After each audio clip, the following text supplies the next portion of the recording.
Assalamualaikum warahmatullahi wabarakatuh. Perkenalkan, nama saya Abelia Fitri Rahman dengan NIM C1C02133. Di sini saya akan menjelaskan materi mengenai KUP, NPWP, NPPKP, Undang-Undang Nomor 28 Tahun 2007. Masuk pada materi yang pertama, yaitu KUP.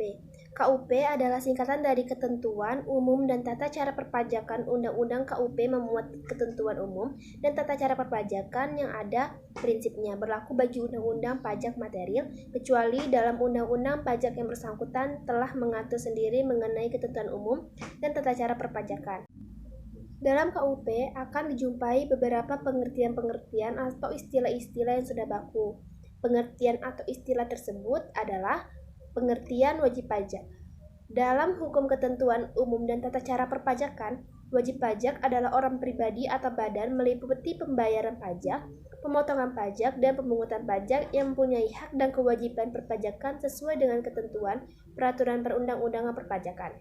Wajib pajak ini dibagi menjadi dua, yaitu orang pribadi. Orang pribadi adalah orang pribadi yang bertanggung jawab atas pembayaran pajak, termasuk wakil yang menjalankan hak dan kewajiban wajib pajak menurut ketentuan perundang-undangan perpajakan. Yang kedua ada badan. Badan adalah PT, CV, BUMN atau BUMD, dan dalam bentuk apapun baik yang melakukan usaha maupun yang tidak. Yang ketiga ada pengertian tahun pajak. Dalam hukum ketentuan umum dan tata cara perpajakan, tahun pajak adalah jangka waktu 1 tahun kalender kecuali bila wajib pajak menggunakan tahun baku yang tidak sama dengan tahun kalender. Yang keempat ada masa pajak. Dalam hukum dan ketentuan umum tata cara perpajakan, masa pajak adalah jangka waktu yang menjadi dasar sebagai wajib pajak untuk menghitung, menyetor, dan melaporkan pajak yang terutang dalam suatu jangka waktu tertentu sebagaimana ditentukan dalam Undang-Undang KUP.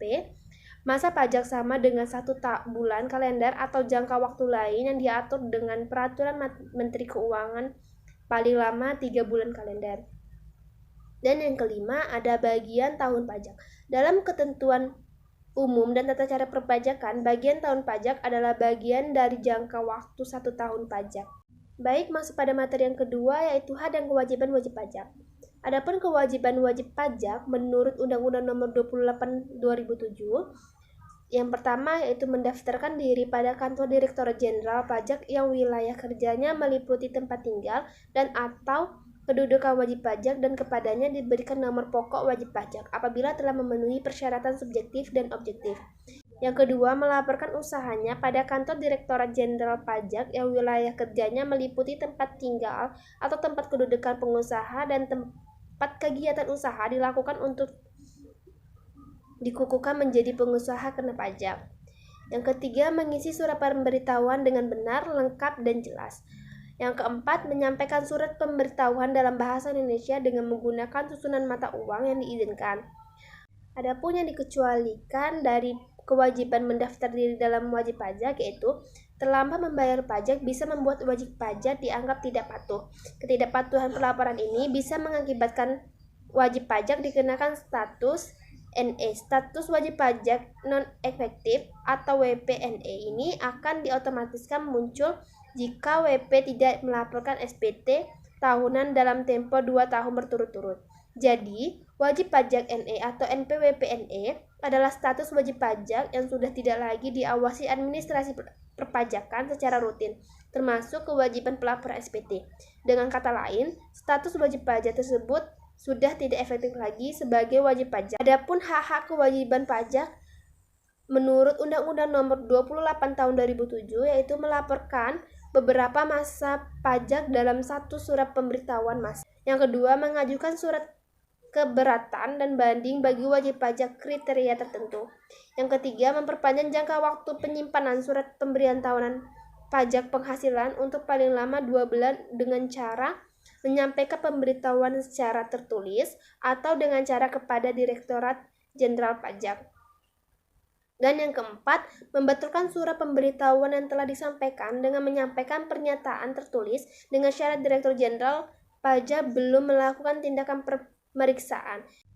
Yang ketiga yaitu wewenang dan kewajiban fiskus. Jika dilihat dari Kamus Oxford, maka fiskus adalah money bag atau kantong uang, sebab di masa lalu fiskus adalah orang yang mengelola keuangan atau pundi-pundi uang kerajaan. Menurut pengertiannya, fiskus adalah pegawai pemerintah yang diberi tanggung jawab atau wewenang khusus untuk melakukan penagihan dan pengelolaan uang. Adapun wewenang fiskus menurut Undang-Undang Nomor 28 Tahun 2007 adalah memberikan penyuluhan kepada wajib pajak. 2. Melakukan penelitian dan pemeriksaan dengan asas praduga tak bersalah. Yang ketiga, menindaklanjuti hasil verifikasi atau penelitian dengan menerbitkan surat ketetapan pajak sebagai sanksi administrasi. Adapun kewajiban fiskus yaitu terbagi menjadi 2. Ada kewajiban umum. Kewajiban umum. Secara umum, kewajiban fiskus adalah mengedukasi masyarakat dengan melakukan pembimbingan, penyuluhan, dan penerangan kepada wajib pajak agar mereka memiliki pengetahuan dan keterampilan untuk melaksanakan kewajiban perpajakan sesuai dengan peraturan perundang-undangan perpajakan yang berlaku. Terutama wajib pajak agar lebih memahami apa saja pelaksanaan hak dan kewajiban terkait perpajakan. Yang kedua, ada kewajiban khusus, yaitu menerbitkan nomor pokok wajib pajak sementara dalam waktu 3 hari setelah formulir pendaftaran diterima. Yang kedua, menerbitkan NPWP dalam jangka waktu 3 bulan setelah formulir pendaftaran diterima. Wewenang penyidik. Dengan mengacu pada pasal 44 ayat 2 Undang-Undang KUP, terdapat 11 otoritas yang berwenang untuk menjalankan. Adapun hak mendahului. Negara mempunyai hak mendahului untuk utang pajak atas barang-barang milik penanggung pajak. Hak mendahului adalah hak khusus yang dimiliki negara terhadap hasil lelang barang-barang milik penanggung pajak untuk pelunasan utang kepada kreditur. Jika penanggung pajak tersebut mempunyai tunggakan berupa utang pajak, maka dengan hak mendahului ini negara mempunyai hak atas barang-barang milik penanggung pajak yang akan dilelang di muka umum. Hak mendahului tidak mensyaratkan bahwa barang milik penanggung pajak yang dilelang di muka umum tersebut telah dilakukan penyitaan dalam rangka penagihan pajak.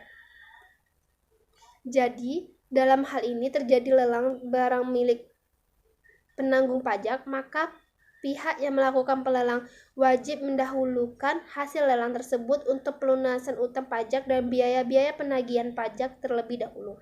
Pembayaran kepada kreditur lain diselesaikan setelah utang pajak. Sanksi administrasi berupa bunga, denda, kenaikan, dan biaya-biaya penagihan dilunasi.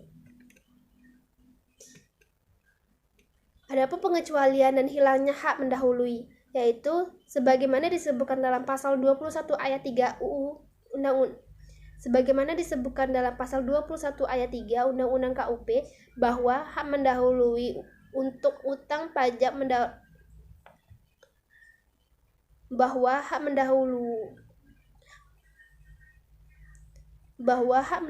untuk utang pajak melebihi segala hak mendahulu lainnya. Yang keempat yaitu NPWP dan NPPKP. Adapun pengertian NPWP dan NPPKP yaitu NPWP merupakan singkatan dari nomor pokok wajib pajak dalam hukum ketentuan umum dan tata cara perpajakan. Nomor pokok wajib pajak adalah nomor yang diberikan kepada wajib pajak sebagaimana sarana dalam administrasi perpajakan dan dipergunakan sebagai tanda pengenal diri atau identitas wajib pajak dalam melaksanakan hak dan kewajiban perpajakan. Sedangkan NPPKP adalah singkatan dari nomor pengukuhan pengusaha kena pajak, nomor identitas yang dimiliki oleh wajib pajak yang telah dikukuhkan sebagai pengusaha kena pajak lewat surat pengukuhan PKP. Adapun fungsi pendaftaran dan pencantuman NPWP dan NPPKP yaitu pertama fungsi NPWP. Nomor pokok wajib pajak memiliki fungsi yaitu sebagai tanda pengenal diri atau identitas wajib pajak untuk menjaga ketertiban dalam pembayaran pajak dan dalam pengurusan administrasi perpajakan, menjaga ketertiban dalam pembayaran pajak dan pengawasan administrasi perpajakan. Adapun fungsi NPPKP yaitu sebagai identitas PKP yang bersangkutan selain tentunya NPWP sebagai penanda bagi PKP yang memiliki untuk melaksanakan hak dan kewajiban di bidang pajak, pertambahan nilai, dan penjualan barang mewah. Adapun sanksi dan hapusnya NPWP dan NPPKP yaitu sanksi NPWP.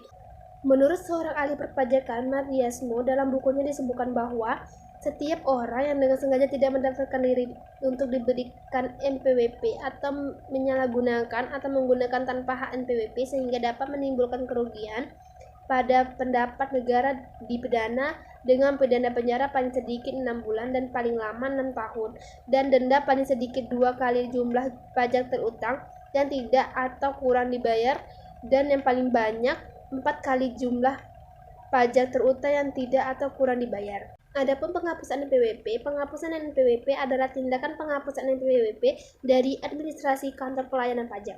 Penghapusan NPWP dilakukan oleh Direktorat Jenderal Pajak apabila wajib pajak sudah tidak memenuhi persyaratan subjektif atau objektif sesuai dengan ketentuan peraturan perundang-undangan perpajakan. Sanksi NPWP. Menurut seorang ahli perpajakan Mardiasmo dalam bukunya disebutkan bahwa setiap orang yang dengan sengaja tidak melakukan usahanya dikukuhkan sebagai pengusaha kena pajak atau penyalahgunaan atau menggunakan tanpa hak pengukuhan pengusaha kena pajak sehingga dapat menimbulkan kerugian pada pendapatan negara dipidana dengan pidana penjara paling sedikit 6 bulan dan paling lama 6 tahun dan denda paling sedikit 2 kali jumlah pajak terutang atau kurang dibayar dan paling banyak 4 kali jumlah pajak terutang. Penghapusan NPWP. Pencabutan pengukuhan pengusaha kena pajak dapat dilakukan dalam hal PKP pindah alamat ke wilayah kerja kantor pelayanan pajak lain, sudah tidak memenuhi persyaratan sebagai PKP telah dipusatkan tempat terutang pajak pertambahan nilai di tempat lain, PKP penyalahgunaan pengukuhan PKP. Baiklah, sekian yang dapat saya sampaikan. Kurang dan lebihnya saya mohon maaf. Wabillahi taufik wal hidayah. Wassalamualaikum warahmatullahi wabarakatuh.